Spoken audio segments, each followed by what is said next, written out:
जब किसी महिला की शादी हो रही होती है तो उस दौरान उसका पति अपनी पत्नी को यानी कि उस महिला की रक्षा करने का वचन देता है, और जब ये वचन दे देता है तब ये माना जाता है कि अब ये शादी मुकम्मल होगी और उसके बाद उसकी पत्नी उसे स्वीकृति देती है।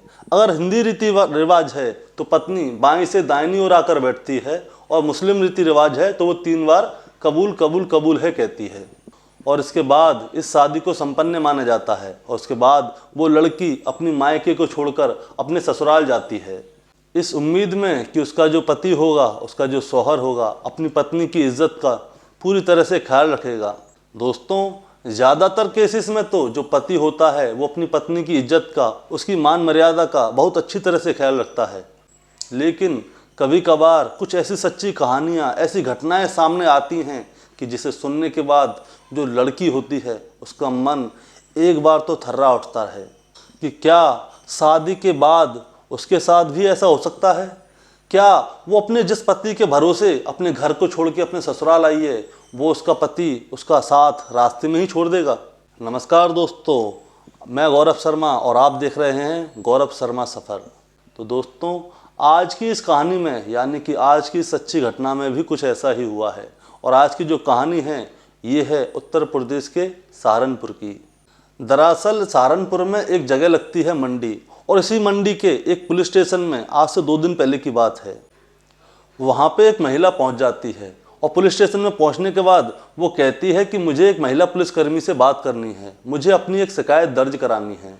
अब जैसे ही तमाम पुलिस वाले उसकी ये समस्या सुनते हैं तो उससे बोलते हैं कि बताइए आपको क्या समस्या है, लेकिन वो महिला कहती है कि मुझे अपनी शिकायत सिर्फ महिला पुलिसकर्मी के लिए ही दर्ज करानी है, क्योंकि मेरी बात कुछ ऐसी है कि मैं अपनी बात को किसी पुरुष से नहीं कह सकती। फ़ौरन मामले की गंभीरता को समझा जाता है, उसके सामने तुरंत एक महिला सिपाही सामने खड़ी कर दी जाती है। अब जो महिला सिपाही आती है वो उससे आके कहती है कि बताइए आपकी क्या परेशानी है, क्या प्रॉब्लम है, मैं आपकी पूरी तरह से मदद करूँगी। अब जैसे ही वो महिला सिपाही ऐसी बात बोलती है तो जो महिला उसके पास जो शिकायत दर्ज कराने आई थी वो उसकी बातों को सुनकर फूट फूट कर उसके सामने रोने लगती है, और यहीं से कहानी शुरू होती है। आज से ठीक 10 साल पहले, दरअसल आज से 10 साल पहले ये जो लड़की थी इसका नाम जीनत है। जीनत का जो निकाह होता है वो यहीं के कानपुर के मंडी के रहने वाले एक शख्स से होता है। अब इनकी शादीशुदा ज़िंदगी आगे बढ़ती है, और जो इन्होंने 3 बार कबूल कबूल कबूल है किया जाता है, जो इस ज़िंदगी से बंधे जाते हैं। दरअसल जीनत अपने पति से बहुत ज़्यादा खुश होती है, क्योंकि उसे हकीकत में ही बहुत ही अच्छा लड़का मिला था, क्योंकि जीनत का जो पति था वो जीनत का बहुत अच्छी तरह से ख्याल रखता है, उसकी सुख सुविधाओं का हमेशा ख्याल रखता था कि इसे किसी चीज़ की कमी तो नहीं है। अब इनका शादीशुदा जीवन आगे बढ़ता है, और शादी के कुछ साल बाद इन दोनों का एक बेटा होता है। तमाम चीज़ें आगे बढ़ती रहती हैं। अब लगभग इस शादी को 10 साल हो जाती हैं, और जैसे ही 10 साल होती हैं, दरअसल ना तो इस लड़की को पता थी और ना ही इसके पति को पता थी कि इन दोनों की ज़िंदगी में एक ऐसी महामारी आ जाएगी कि जो जीनत है उसको आगे चलकर दर दर की ठोकर खानी पड़ेंगी। दरअसल उनकी शादी के 10 साल बाद जो समय आता है वो कोरोना काल का आता है, और इस कोरोना काल में ना जाने इस कोविड काल ने कितने रिश्तों को निगल लिया था, ना जाने कितनी जानों को ले लिया था, और ना जाने कितने ही परिवार तबाह हो गए थे। और उसमें से ही एक परिवार था जीनत का। जीनत का जो शौहर था उसकी उस कोरोना काल में मौत हो जाती है, और जब कोरोना काल में जीनत के शौहर की मौत होती है तो जीनत के पास उसका 8 साल का बच्चा था। अब जीनत बेवा हो जाती है। बेवा होने के बाद वो रोने लगती है, अपने सारे रिश्तेदारों से बातें करती है, वो मायके चली जाती है। उसके बहुत से रिश्तेदार उससे कहते हैं कि दूसरा निकाह कर लो, लेकिन जीनत अपने ससुरालिया लोगों से बहुत ज़्यादा प्यार करती थी, वो उनको छोड़ना नहीं चाहती थी। वो सोचती थी कभी कभी कि अगर वो दूसरा निकाह कर लेगी तो उसका जो दूसरा पति है उसके बेटे को अपनाएगा या नहीं अपनाएगा, इसलिए वो दूसरा निकाह नहीं करती और अपने ससुराल में ही रहती है। इसी दौरान जो जीनत होती है उसके मायके वाले जो होते हैं वो उसको एक ऑफ़र देते हैं। वो उससे कहते हैं कि अगर तुम अपने ससुराल वालों से इतना ही प्यार करती हो, तुम्हें अपनी ससुराल से इतना ही लगाव है, और तुम्हारे ससुराले भी जो हैं वो तुम्हारे बेटे से प्यार करते हैं, तो क्यों ना तुम अपने देवर से शादी कर लो। अब जब जैसे ही जीनत ये बात सुनती है तो जीनत कहती है हाँ ये सही रहेगा, मैं अपने देवर से शादी कर सकती हूँ ताकि वो उसी घर में रहे। अब फ़ौरन उसके ससुराल में भी बात की जाती है और जो उसके ससुरालिया होते हैं वो भी इस निकाह के लिए तैयार हो जाते हैं। अब कोरोना के कुछ महीने बाद जीनत की उसके देवर के साथ शादी हो जाती है और अब जीनत जो है वो अपने देवर की पत्नी है।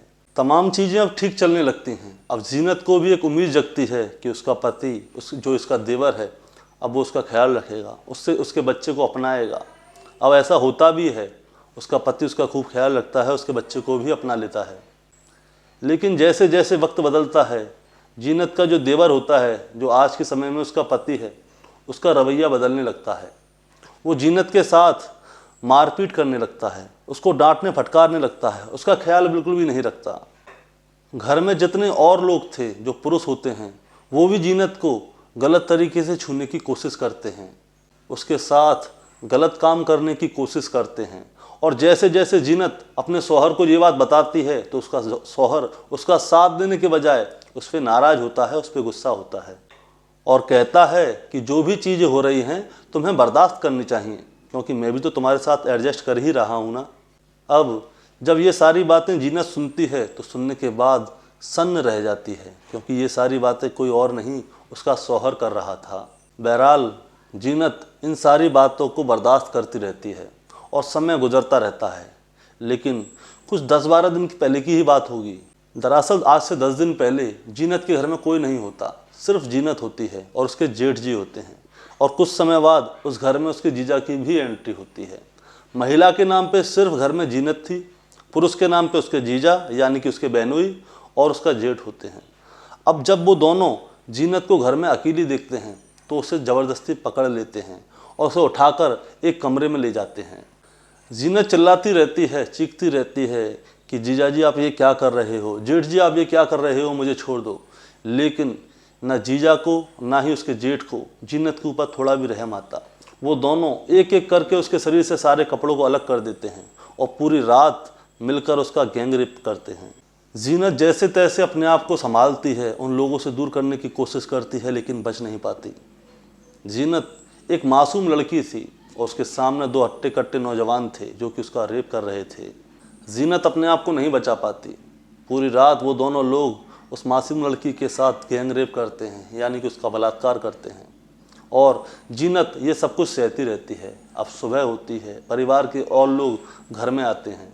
जीनत रोते हुए अपने पति को ये सारी बात बताती है कि सारी रात उसके जेठ और उसके जीजा ने उसके साथ क्या किया। जीनत समझती थी कि उसका पति शायद जीनत का साथ देगा, उसके खिलाफ, अपने जीजा के खिलाफ, अपने भाई के खिलाफ रिपोर्ट कराएगा पुलिस में, लेकिन ऐसा कुछ भी नहीं होता।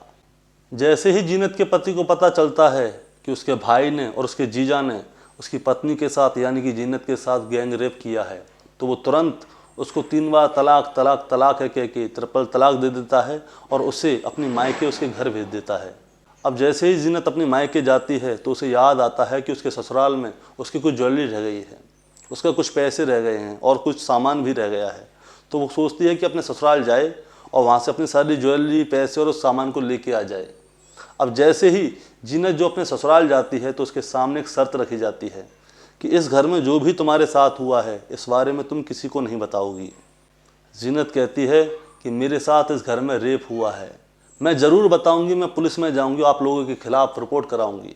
अब जीनत जब अपने ससुरालियों की बात नहीं मानती तो उसके ससुरालिया वाले लोग उसे बंधक बना लेते हैं और उसे बंधक बना के बहुत बुरी तरह से पीटने लगते हैं। अब जैसे तैसे जीनत उन लोगों से अपने आप को आज़ाद करवा पाती है, जैसे तैसे उनके घर में से भाग के निकल के आती है। जैसे ही जीनत आज़ाद होती है वो सीधे भाग के वहाँ से मंडी थाने पहुँच जाती है और मंडी थाने पहुँचकर वो अपनी सारी कहानी सुना रही होती है। और जैसे ही सारे पुलिस वाले उसकी इस कहानी को सुनते हैं तुरंत ही वो एक्शन में आते हैं, क्योंकि पुलिस वालों के भी होश फाख्ता हो जाते हैं। वो सोचते हैं कि आखिर एक पति कैसे अपनी पत्नी के साथ इतना गलत काम कर सकता है, जब वो मुसीबत में थी तो उसे कैसे छोड़ सकता है। फिलहाल अब पुलिस वाले जब उसके घर पे जाते हैं तो पता चलता है कि घर पे ताला लगा हुआ है और जितने भी आरोपी थे वो घर से फरार हो चुके हैं। अब उनकी तलाश भी जारी है। लेकिन दोस्तों, हैरान करने वाली बात यह है कि एक आंकड़ा कहता है कि 50 में से एक महिला के साथ उसके ससुराल में ऐसी बर्बरता की जाती है और मजबूरी में उसे अपना मुंह बंद रखना पड़ता है। अब आप ही सोच के देखिए कि हिंदुस्तान जैसे देश में किस तरह से महिलाओं के साथ में उत्पीड़न हो रहा है। तो फिलहाल दोस्तों ये थी पूरी कहानी, और इस कहानी के बारे में आपकी क्या राय है वो आप हमें कमेंट में ज़रूर बताइएगा। इस कहानी को सुनाने का मतलब आपको परेशान करना नहीं, आपको विचलित करना नहीं, बल्कि आपको सतर्क करना है।